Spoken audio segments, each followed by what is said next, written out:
1976년 망망대해를 시속 550km의 속도로 날아가는 정체불명의 괴물체가 미국의 첩보위성에 포착됩니다. 미국 정보기관이 그야말로 발칵 뒤집혔습니다. 지금껏 바다 위를 이런 속도로 달리는 물건은 보지도 못했을 뿐더러 발견된 장소가 구소련의 카스피해였기 때문입니다. 괴물체의 길이는 무려 100m에 달했는데요. 소련이 UFO를 발명해낸 건 아닐까 싶어 미국을 비롯한 강대국들이 바짝 긴장했던 일대 사건이었습니다. 이것은 정체가 밝혀지기까지 카스피해의 괴물이라 불리며 서방 국가들을 두려움에 떨게 했습니다. 본 영상은 유튜브 채널 코나미에서 제작하였으며 여러분의 구독과 좋아요, 알림 설정은 콘텐츠 제작에 큰 힘이 됩니다. 영상을 시청해주셔서 감사합니다. 카스피해 괴물의 정체는 당시 옛소련이 개발한 위그선이었습니다. 1965년 군사용으로 최초 개발된 것을 시작으로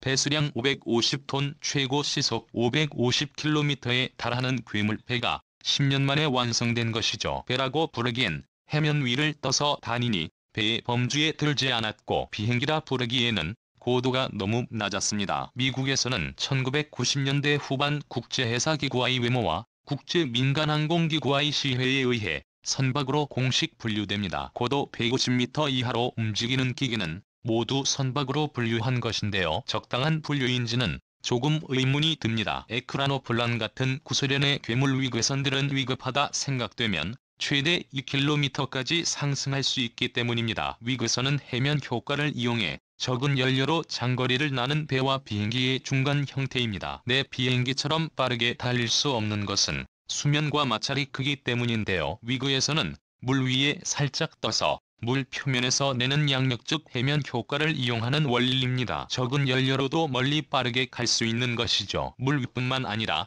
얼음 평지 계단까지 450km의 속도로 이동할 수 있죠. 위그선은 핀란드에서 최초로 탄생했고 러시아, 미국, 독일, 중국 등에서도 위그선 제작에 꾸준한 관심을 보여왔습니다. 하지만 파도가 높은 바다에서 운항하는 위그선은 상용화에 성공한 나라가 아직 없습니다. 그나마 소련의 에크라노플란 정도가 실제 사용된 정도죠. 그럼에도 위그선을 향한 군사 강국의 집착은 끊이지 않았습니다. 특히 러시아와 중국에서 눈에 불을 켜고 지속적으로 개발하고 있죠. 1980년대까지 위그선은 구소련의 독주라고 봐도 과언이 아닐 정도였습니다. 해임에 이어 1972년 제작된 올리오노그는 140톤급의 중형급이었지만 최대 탑승 인원은 140명, 최고 시속은 400km에 달했죠. 미사일을 장착한 루는 육중하고 웅장한 외형이 인상적입니다. 길이 73에 시속 550km 달릴 수 있는 무시무시한 스펙을 갖고 있죠. 러시아 흑해 함대에 실전 배치되기도 했지만 안전상의 문제로 잔잔한 호수나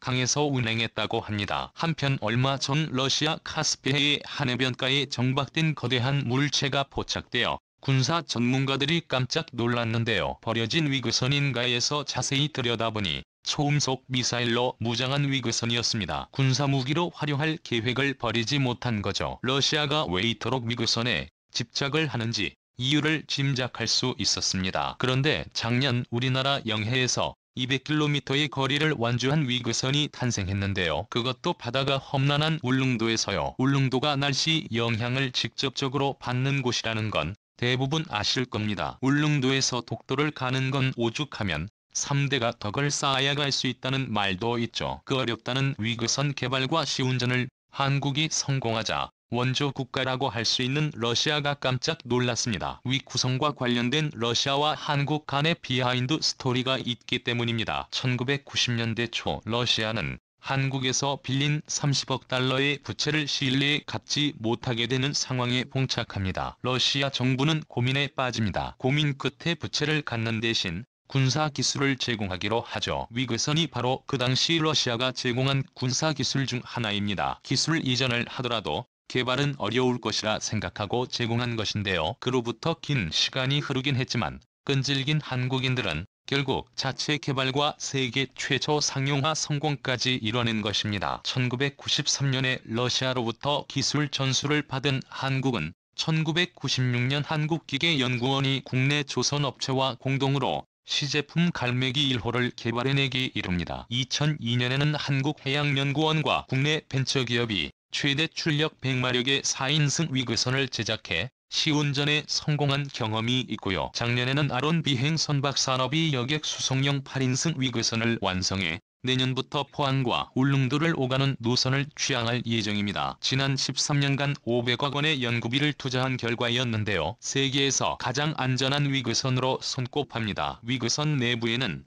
듀얼 조종 시스템과 비행기록 장치, 자동 소화 장치, 레이더 위성 통신기 등 각종 안전 장비가 탑재되어 있죠. 상용화가 된다면 앞으로 연안여객 수송용을 비롯해 군사용, 해양경찰, 구조용, 응급의료선 등 다양한 분야에 활용될 것으로 보입니다. 상업용 개발 성공이 다가 아닙니다. 러시아의 사례처럼 위그선은 군사용으로 활용 가치가 높기 때문입니다. 아론 비행 선박 산업의 조현호 대표는 아시아에서 이름난 방산 중개업체에서 활약한 사람이었습니다. 그는 전 세계 어디에 내놔도 팔 수 있는 무기체계를 발굴하던 중 해상작전 수색 구조 감시 정찰이 가능한 위그선에 대해 자연스럽게 집중하게 됐다고 말했는데요. 한국의 해상 안전을 지키는 군사무기로서의 위그선을 일찌감치 알아본 것이죠. 실제로 잠수함 작전용 헬기인 링스와 비용 효율을 따져보면 위그선의 압승입니다. 헬기는 구매 비용만 700억 원 선인데다 1시간 운용 비용만 해도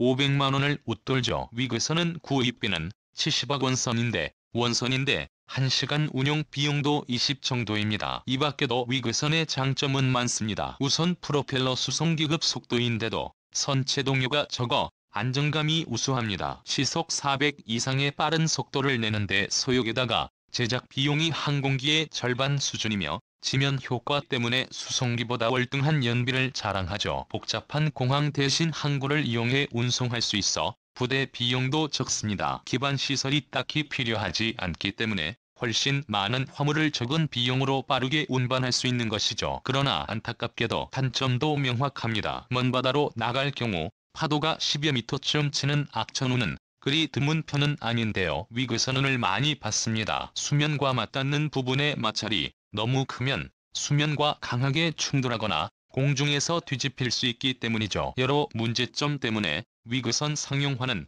오랜 시간 정체되어 있습니다. 그런데 이번에 한국에서 상용화가 가능한 위그선을 만들어냈다고 하니 다른 나라들의 눈이 커질 수밖에 없었던 것이죠. 이처럼 한국을 비롯해 다른 나라들도 최근에 다시 위그선에 눈길을 돌리고 있습니다. 관련 기술이 지속적으로 발전한 데다가 실수요가 발생하고 있거든요. 싱가포르의 위젯 역사는 독일에서 개발한 에어 PC-8을 도입했는데요. 수면 위에서 6m의 높이에서 최고 시속 150km 달릴 수 있다고 합니다. 싱가포르 섬지역 투어와 해안 경비 분야에 활용할 예정이라고 하죠. 독일은 발대해에서 관광용 운항을 목표로 한 80인승 위그선 개발에 착수했습니다. 미국의 보잉사는 초대형 위그선 제작을 위한 펠리컨 프로젝트를 시작했는데요. 해외에 주둔하고 있는 미군의 수송을 목적으로 4개 터보 프로펠러 엔진을 장착한 조감도를 선보였었죠. 기술이 발전할수록 인간은 더욱 새롭고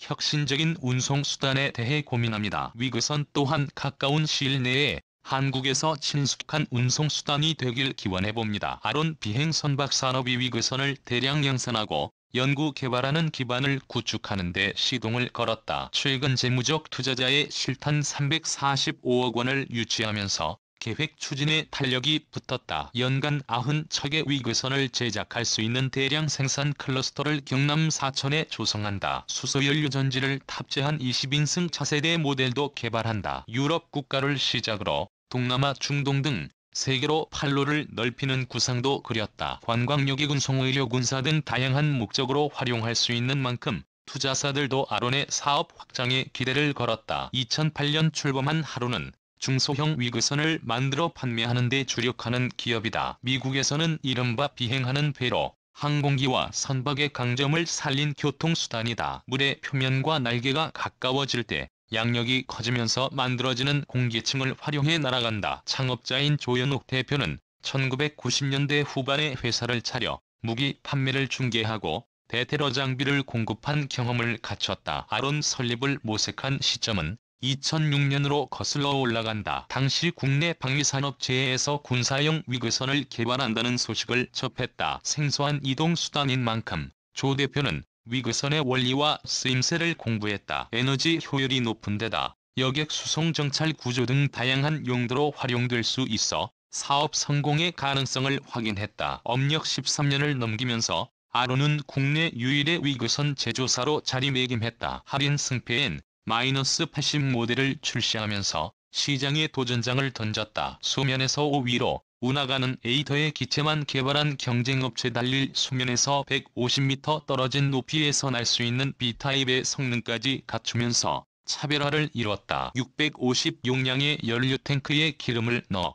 최대 605를 운항할 수 있다. 경북 포항과 울릉도를 잇는 220구간을 1시간가량 운항한 결과 주유비가 18만원가량 나왔다. 기존 선박과 견줘보면 유류비, 유지관리비 등을 포함한 비용이 3분의 1 수준으로 저렴하다. 대외적으로 R&D 영향도 인정받았다. 조 대표는 지난해 한국 선급에서 선급 인증을 따냈다며 세계 70여 개 국가에서 공인하는 기술 라이선스를 얻었기 때문에 판로를 넓히는 데 큰 도움이 되고 있다고 강조했다. 아론의 기술력과 사업 확장성을 눈여겨본 벤처 캐피털이 최근 재무적 지원을 단행했다. 포스코 기술 투자, 경남 벤처 투자 등이 자금을 베팅했다. 올해 상반기 진행한 클럽딜에서 자산관리기업 부상 주식회사 드림 울릉도의 위그선 운영사인 미국 코리아 등이 투자한 금액까지 포함하면 345건을 조달했다. 이번 빌딩의에 참여한 김태현 경남 벤처투자 전문은 아론은 국내에서 유일하게 위그선을 제조하는 역량을 갖춘 만큼 앞으로 해외 시장에서도 독보적 입지를 구축할 거라는 기대를 품었다며 기체의 에너지 효율과 고속 운항 등의 강점을 살려 군사, 경찰, 긴급 의료 등 특수 목적 이용 수요를 흡수하는 움직임도 주목했다고 밝혔다. 아론은 이번에 조달한 자금으로 위그선을 대량 양산하는 기반을 구축하는 데 집중적으로 투입한다. ESPP조선의 사천 조선소 부지 가운데 13만 400만 213을 사들였다. 경상남도와 긴밀하게 협의하면서 내년 2월까지 위그선 제조 클러스터를 구축하는 목표를 짰다. 부품을 만드는 협력사 9곳도 복합단지에 함께 두는 계획을 세웠다. 마루는 일찌감치 협력사와 손잡고 1874종의 3만 800개의 부품을 생산해 조립하는 밸류 체인을 구축했다. 클러스터에 위그선 공장이 들어서면 아론의 생산 능력도 대폭 늘어날 전망이다. 현재 가동 중인 사업장은 약 3,300 규모로 1년에 위그선 7척을 제작하는 데 그친다. 아론은 2단계에 걸쳐 1만 6,500 이상의 양산 시설을 조성할 예정이다. 순조롭게 증설이 이루어지면 연간 90척의 위그선을 만들 수 있게 된다. 차세대 위그선을 개발하는 데도 힘을 싣는다. 종래 8인승에서 한 발 더 나아가 20인승 모델 연구에 나선다. 위그선의 수송력을 확대해 화물 배송, 여객 운항 등의 수요처를 넓히겠다는 경영 전략의 연장선에서 나온 아이디어다. 항공유 엔진 대신 수소연료 전지를 탑재하는 방안도 모색한다. 위그선의 항속 거리를 650에서 8 수준까지 늘릴 수 있기 때문이다. 기술의 진전에 힘입어 배터리 경량화가 이루어진 대목도 중요하게 작용했다. 수소 그린 모빌리티 규제 자유 특구로 지정된 울산시와 협력하면서 R&D에 탄력을 내는 방안도 검토한다. 해외 수출 전선도 점차 넓힌다. 이달 초 포스코 인터내셔널과 글로벌 마케팅 파트너십을 맺으면서 위그선 판매 경로를 확정하는 데 청신호가 켜졌다. 유럽 국가를 중심으로 위그선을 사겠다는 러브콜이 잇따르는 상황이다. 이탈리아 정부와 구조용 위그선 구매 협의를 진행 중이다. 스페인과는 해상관광 용도로 납품 논의를 이어가고 있다. 동남아시아 역시 아론이 점 찍은 시장이다. 중장기적으로 인도네시아의 발로 개척에 공을 들인다. 섬이 많은 특성을 감안하면 주민과 물자가 이동하는 데 위그선이 최적의 교통수단이기 때문이다. 조 대표는 전로 시장을 넓히는 국면에서 대량 생산 체계를 구축하는 과제가 최우선이라며 글로벌 해양 운송수단 시장을 석권하는 포부를 안고 위그선이 미래형 모빌리티로 확고하게 자리매김할 수 있도록 온 힘을 다해 헌신하겠다고 밝혔다. 영상을 시청해주셔서 감사합니다.